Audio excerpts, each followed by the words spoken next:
the special Your Voice, Your Future Town Hall, the campaign for the Iowa Caucuses. Guys, you know what? America does not want to witness a food fight. They want to know how we're going to put food on their table. The key moments from the first debates in the race for president. Healthcare is a basic human right. We must begin impeachment now. This is not the #1 issue the American people ask us about. What the Iowans responsible for launching the road to the White House are looking for. We need some experience to rebuild what all has been damaged. I need your help at these caucuses. Thank you very much. That's all of it. Why the Iowa Caucuses rose to such prominence more than 40 years ago. And we go in depth with those on the front lines. It all starts now on this, Your Voice, Your Future Town Hall, campaign for the Iowa Caucuses.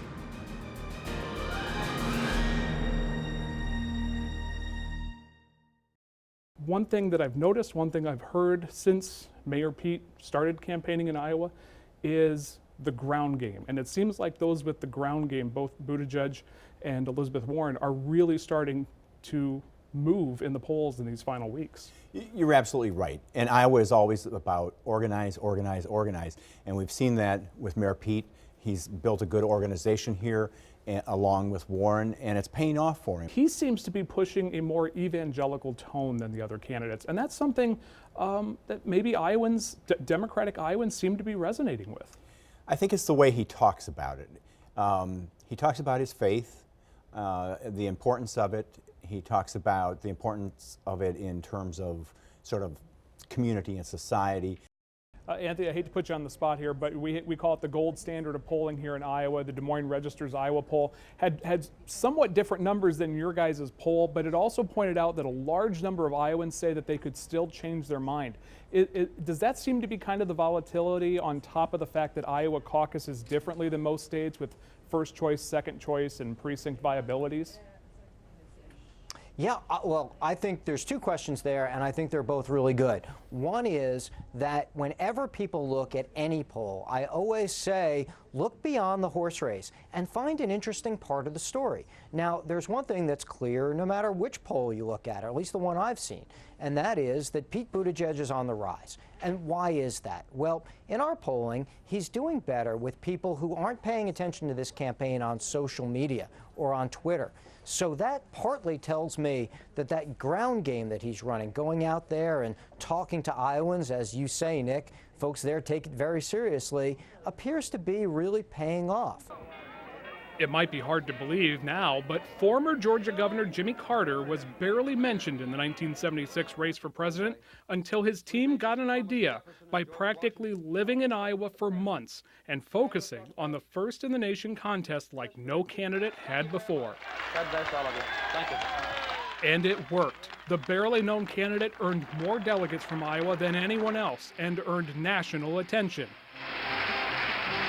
that he took all the way to the White House. The office of President of the United States. 4 years later, now President Carter returned to Iowa, hoping to hold off a challenge from Senator Ted Kennedy. Let's be on our way. Thank you very much. He did, and held on to the party's nomination. I don't know what the differences might be because I don't know what Mr. Carter's policies are. Before losing the White House in 1980 to Ronald Reagan. At will to the best of my ability. Reagan actually lost the 1980 caucus to George H.W. Bush, but still won the nomination. That started a long streak of winners who did not go on to win the party's nomination. In fact, the next nominee who started their bid for the White House with an Iowa caucus win, George W. Bush and Al Gore, both in 2000. Since then, not a single Republican challenger has won the Iowa caucuses and the party's nomination. But for the Democrats, it's much more important because the Iowa caucuses have picked the party's nominee the last 6 times, including in 2008, when they handed a long-shot senator from Illinois a victory over Hillary Clinton, the first crucial step that put Barack Obama in the White House. We hear a lot of talk of Medicare for all. We've also heard of Medicare for all who want it. Is there still a place in this country for-profit health coverage? I'm one of the people who says we should have a public option, that healthcare is a right for every American, that the government needs to use its negotiating power to drive down the cost of drugs, to drive down the costs of insurance, to drive down the costs of hospitals. So I believe strongly in a public option. I just don't believe for 160 million Americans who've negotiated over years or decades to get their health care through their employers that we say, you can't do that anymore. You have to do what we tell you to do. I was at an event, a house party that you were at back on January 7th. So we're about 8 months into this campaign here in Iowa. The best poll that I could find had you at 2%. So I believe that there's going to be an opportunity for some of the candidates that may not be near the top right now, but are climbing. And so I need to put myself in a position to get in that debate and then climb from there. You're a veteran of congressional politics. Why is it that some are so unwilling to do something, even with overwhelming support even among gun owners, for action? Two reasons. One, special interest money is gigantic, and the ability to spend unlimited amounts of money in a campaign. Secondly, I think it's because they are cowed by the NRA and the gun manufacturers. There's no limitation on the Second Amendment that says we can't tell who can own a gun and what kind of weapon they can own. Why are you doing this, I guess is the first question. It's a great question. It's an unusual time. You're right. You don't often see a challenge to a sitting president. I think this is an unusual time. This is an unusual president. The only reason I'm challenging Donald Trump is because I think he's unfit for office, and I think he's a danger to the country. And I think the Republican Party, somebody in the Republican Party, needed to stand up and say that, and so I did. Now, this proposal does contain the T word, trillion, as in $10 trillion.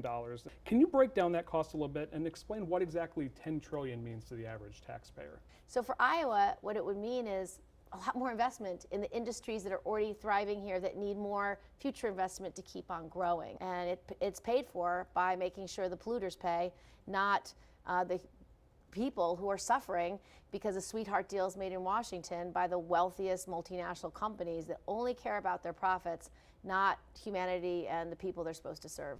This might be a little bit of an unpleasant topic, but you've been at this for several months now. We've got a little over 3 months to go. The numbers haven't seemed to be moving much here in Iowa. This is a really diverse field. How are you going to hopefully overcome that here in the coming weeks? You know, I think being here in Iowa today in Mount Vernon, answering questions, more than 200 people coming out here on a Wednesday afternoon, supporting our volunteers who are out there knocking on doors and making phone calls. And as Iowans begin to make a decision, and as you know, most of them have yet to do that, literally being present and accessible and showing up in every community, that makes all the difference. And this is nothing new to me. When I ran for Congress as an underdog and a long shot against the odds and against the incumbent in 2012, knocked on doors, met those voters who would decide the election, and came from behind to win without a runoff in a very crowded field against the incumbent. In Texas last year, running a campaign that produced the largest number of votes that any Democrat has ever received, and winning independents for the first time in decades, and also nearly 500,000 Republicans. So I think being here, listening to people, and talking about the issues that matter most, that's the path to victory.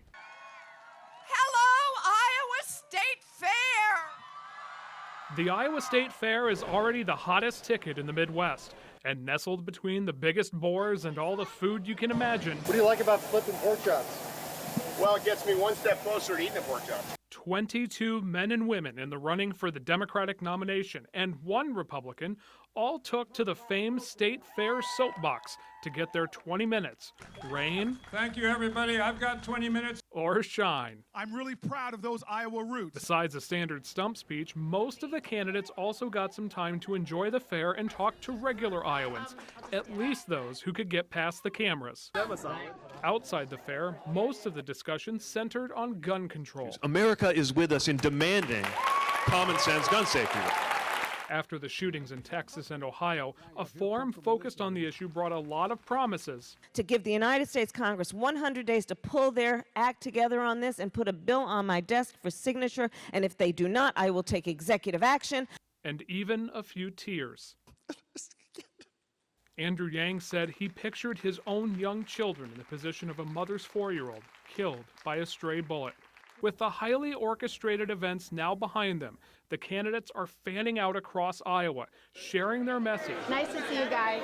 And hearing from the Iowans that will determine how many will make it past the first in the nation caucuses to Super Tuesday. talked about how Republicans have done a better job of almost, in a political sense, winning the war, even if they lose some battles. How do you turn that around for Democrats, especially when they're so focused on some key races right now, especially President Harris? So for me, it's about making sure that before we dig into the guts of the policies that we're for, we make sure we take some time to vindicate the values that we believe in. You know, the idea that freedom means freedom to and not just freedom from. The idea that climate security matters. If we get the big ideas right, and if we make good on the fact that most Americans agree with us most of the time on those big ideas, then we can implement policies and elect candidates accordingly. Where I think we've sometimes gone wrong as a party is we've gone straight into these policy battles without first taking the time to explain our values and defend our principles. If we win people over on principles, then the rest takes care of itself. It takes strong language to get people's attention and to figure out how to fix it. Quite honestly, it's nice to see a candidate who's very enthused. Iowans preparing to weigh in on the race for president have opinions as diverse as the candidates themselves. While some seek a fresh face to lead the party, others say there's nothing wrong with a seasoned nominee. We need some experience to rebuild what all has been damaged over the last few years. So actually, the age does make a difference to me in a valuable way. And that's splitting voters among candidates no stranger to national politics, and some up-and-comers, like Senator Kamala Harris, who got more support after her first debate performance. But even those giving her a look now in Iowa are not sold. I think she needs to pay more attention to Iowa. I mean, we're the first caucus, and that's where she needs to be. Senator Harris has been more focused on South Carolina, where a majority of primary voters are African American. So from age to attention and the all-important policy platforms, Iowans already digging into the details. And one thing they all agree on is a reversal in tone from the current commander-in-chief. Learn to discuss the things we don't agree about in a respectful and kind way. And I think that's something I'm looking for in whatever candidate I eventually vote for.